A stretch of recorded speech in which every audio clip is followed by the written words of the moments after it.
नमस्कार साथियों, श्रवण UPSC knowledge में आपका स्वागत है।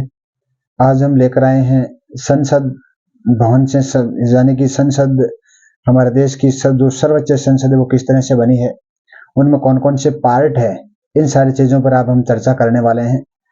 तो ये एक बहुत ही चाहे यूपीएससी हो, चाहे एसएससी हो, चाहे 10+2 हो, सभी के लिए बहुत इम्पोर्टेंट क्लास है।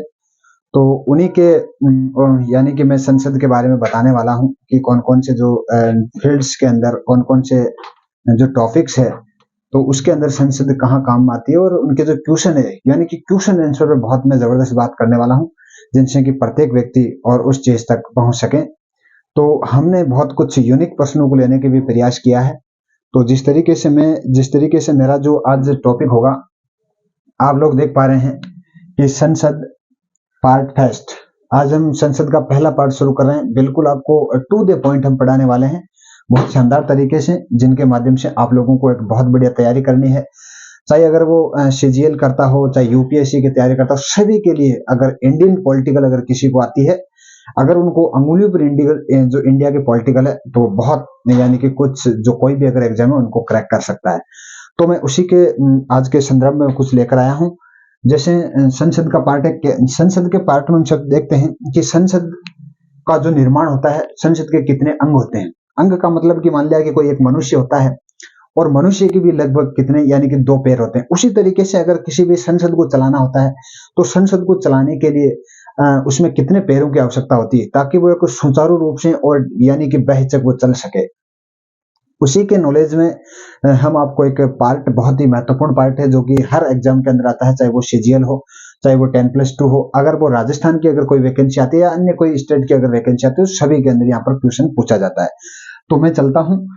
जो संसद है वो संसद लगभग जो केंद्र सरकार संसद के अंदर जाती है, और केंद्र सरकार के अंदर लगभग 3 पार्ट होते हैं कि संसद का निर्माण, जो संसद है वो किसका निर्माण करती है, केंद्र सरकार का निर्माण करती है। और केंद्र सरकार के जो 3 पार्ट है कि केंद्र सरकार जो भी काम करती है वो कौन कौन से पार्ट के अंदर किस किस तरीके से काम करती है। ये बहुत इंपॉर्टेंट है कि जो संसद के मुख्यतः 3 पार्ट होते हैं, और 3 पार्ट जो होते हैं वो सबसे पहले विधायिका, उसके बाद में कार्यपालिका और उसके बाद में न्यायपालिका। नाम आप लोगों ने बहुत सुना होगा, लेकिन नाम सुनने के साथ साथ हमें ये भी अच्छी तरीके से देखना होगा कि ये होती क्या है, विधायिका क्या है, कार्यपालिका क्या है, न्यायपालिका क्या है। इस तरीके से अगर आप मैं देखूं कि विधायिका विधायिका की मान लिया कि किसी भी हमारे राजस्थान के अंदर है या किसी भी स्टेट के अंदर, जैसे लोकसभा सांसद चुने जाते हैं, लोकसभा जो सांसद चुन के जाते हैं पूरी संसद के अंदर, यानी कि अधिकतम 552 चुने जा सकते हैं, लेकिन वर्तमान के अंदर लगभग 200 545 के लगभग सांसद है। वो चुनकर जो जाते हैं, वो चुनकर के किसका निर्माण करते हैं, विधायिका का निर्माण करते हैं।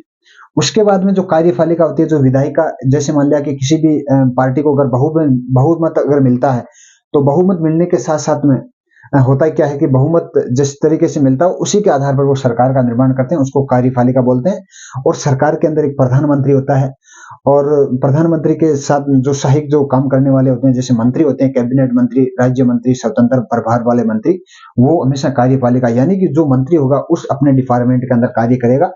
और उस जो कार्यकाल पालिका का जो मुख्य जो काम होता है, वो अगर कोई भी कानून बनाती है सरकार, अगर कोई कानून बनाती है जनता के हित में, जो कानून बनाती है, उस कानून को पूरी तरीके से वास्तव में उसको धरातल पर उतारना कि जो कानून बनाया है सरकार ने, क्या वो सही है। अगर वो सही है तो लोगों के साथ में उनको इम्प्लीमेंट करे, और इम्प्लीमेंट करने के बाद में लोगों तक प्रत्येक व्यक्ति उसके यानी कि उसके तक पहुंचे, ताकि प्रत्येक व्यक्ति को उसका फायदा मिले।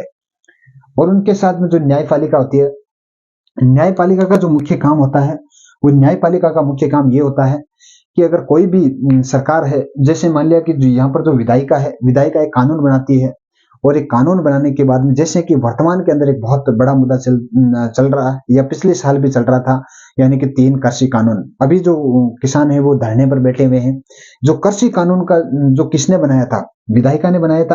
फिर कार्यपालिका ने उसको क्या किया कि जनता तक पहुंचाने का प्रयास किया, और जनता को ये लगा कि वास्तव में जो कानून बना है वो सही नहीं है, और वो जनता के हितों में नहीं, तो उन्होंने जबरदस्त विरोध किया, और सरकार ने उस बिल को, यानी कि वर्तमान उस समय की जो मोदी सरकार है, उसने ये किया कि भाई अभी इसको कानून को लागू नहीं करेंगे, उसको पेंडिंग में डाल दिया।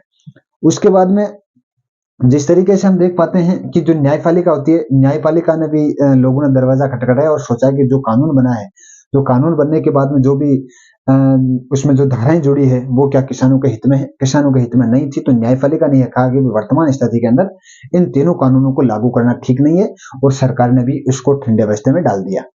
तो इस तरीके से जो बनता है, और जो न्यायपालिका है, कोई भी अगर कानून बनता है तो उसके ऊपर पूरी तरीके से समीक्षा करती है कि जो कानून बना है वास्तव में वो भारतीय लोगों के लिए क्या वो आरामदायक है। अगर भारतीय लोगों के लिए अगर वो सही है तो उस जो कार्यपालिका, जो न्यायपालिका है, और उस कानून को एकदम वो सही वैधानिक रूप देती है। और उसके बाद में लोग है न्यायपालिका के अंदर जाकर के ये भी पूछ सकते हैं जो कानून बना जनता के हित में नहीं है। इसके अलावा जो संसद का जो उल्लेख है वो किस अनुच्छेदों के अंदर किया गया, उस अनुच्छेद यानी कि 79 से 122 तक। उसके अलावा हम आज जो मुख्य हमारा पॉइंट रहेगा कि जो नया संसद भवन बना है, जो पुराना संसद भवन बना है, उसके बारे में कब कब बना, इसके कौन शिलान्यास कब, इन सारी चीजों पर हम चर्चा करने वाले हैं। तो जिस तरीके से इस जो नया संसद भवन बना है उसका प्रोजेक्ट क्या है, जो नया संसद भवन बना है, नया संसद भवन उसका उस जो किस प्रोजेक्ट के तहत बना था, तो वो आता है कि सेंट्रल विस्टा प्रोजेक्ट। इसका नाम क्या आता है, central Vista project, central Vista project. यानी कि जो नया संसद भवन बना है वो सेंट्रल विस्टा प्रोजेक्ट के तहत बना है, यानी कि इस प्रोजेक्ट के तहत नए संसद भवन का निर्माण किया गया है। इनका शिलान्यास कब हुआ, ये बहुत इंपॉर्टेंट है। इसका जो शिलान्यास हुआ है, इसका जो शिलान्यास हुआ है वो कब हुआ है, ये बहुत महत्वपूर्ण तारीख है कि इनका जो शिलान्यास कब हुआ है, वो 10 दिसंबर 2020 को, 10 दिसंबर 2020 को हुआ है। इनका जो शिलान्यास है वो 10 दिसंबर 2020 को हुआ है। इनका जो उद्घाटन कब हुआ है, शिलान्यास और उद्घाटन का अर्थ होता है उद्घाटन कब हुआ था, तो इनका शिलान्यास की तारीख अलग है, उद्घाटन की तारीख अलग है। तो आ जाएगा 28 मई 2023 को, 28 मई 2023 को नए संसद भवन का उद्घाटन किया गया था। और नए संसद भवन का उद्घाटन है वो प्रधानमंत्री मोदी के द्वारा किया गया था। इनकी पहली बैठक कब हुई थी, इनकी पहली बैठक यानी कि इस नए संसद भवन के अंदर इनकी पहली बैठक कब हुई थी, इनकी पहली जो बैठक हुई है, इनकी पहली बैठक है वो कब हुई थी, इनकी पहली बैठक 19 सितंबर 2023 को हुई है। 19 सितंबर 2023 को इनकी पहली बैठक हुई है। तो इस तरीके से हम ये अगर देखना चाहें कि ये बहुत इंपॉर्टेंट, यानी कि जब जो नए पेपरों के अंदर क्वेश्चन आएगा वो बहुत इंपॉर्टेंट है कि नया संसद भवन कब जो बना है वो किसके तहत बना है। तो प्रोजेक्ट का नाम भी बहुत बार क्वेश्चनों के अंदर आ जाता है, बहुत इंपॉर्टेंट क्वेश्चन भी है कि सेंट्रल विस्टा प्रोजेक्ट, जो नया संसद भवन बना है वो सेंट्रल विस्टा प्रोजेक्ट के तहत बना है। उसके बाद में इसका शिलान्यास कब हुआ था, 10 दिसंबर 2020 को हुआ था। इसका 10 दिसंबर 2020 को हुआ था। और इसका जो उद्घाटन है वो 28 मई 2023 को हुआ है। इनकी जो पहली बैठक है 19 सितंबर 2023 को हुई है। इनकी जो पहली बैठक है वो कब हुई है, 19 सितंबर 2023 को।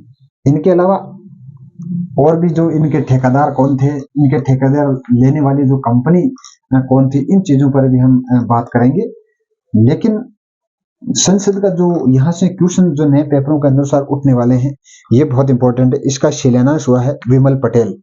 इसका जो शिल्पकार है वो विमल पटेल है, शिल्पकार है। इनके जो शिल्पकार है, जो नया संसद भवन का जो डिजाइन दी थी उनका जो शिल्पकार है वो कौन है, विमल पटेल है। विमल पटेल बहुत इंपॉर्टेंट क्वेश्चन है, विमल पटेल।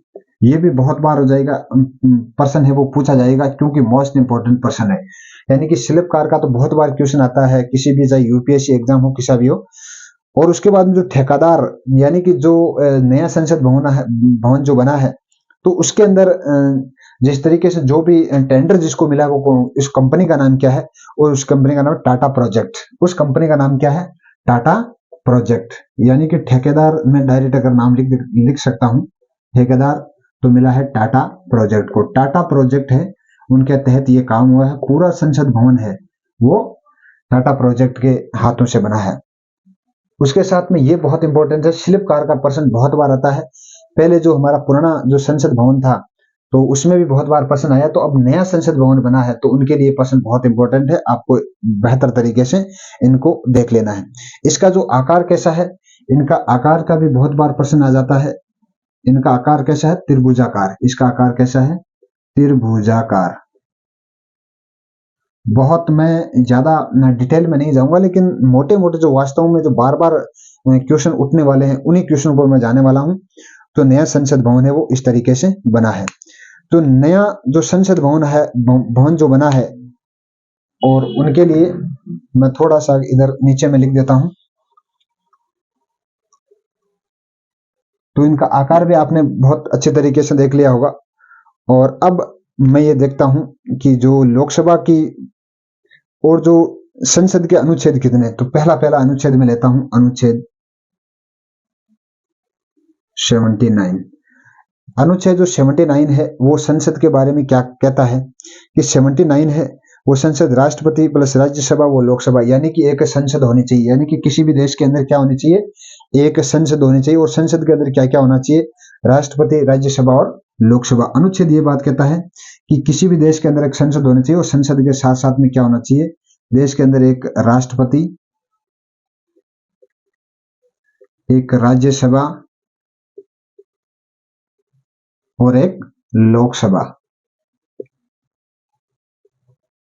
ये तीन चीज, अगर ये अनुच्छेद सबसे पहला जो हमने पढ़ा था कि 79 से लेकर के 122 तक, तो उसके अंदर सबसे पहला अनुच्छेद यही बताता है कि किसी भी संसद का निर्माण करने के लिए एक किसी भी संसद के अंदर सबसे पहले राष्ट्रपति, राज्यसभा और लोकसभा, अगर ये तीनों चीजें हैं तो वास्तव में वो संसद का रूप माना जाएगा, वही सबसे बेस्ट संसद का रूप है।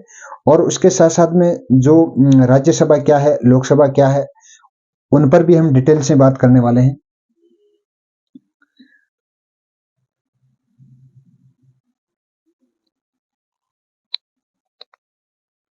तो अब यानी कि हमने ये बहुत अच्छे तरीके से पढ़ा है कि संसद के जो पार्ट क्या कौन कौन से होते हैं, और उसके साथ साथ में हम रेगुलर आप लोगों को पॉलिटिकल जो साइंस है उनके क्लासेस देते रहेंगे।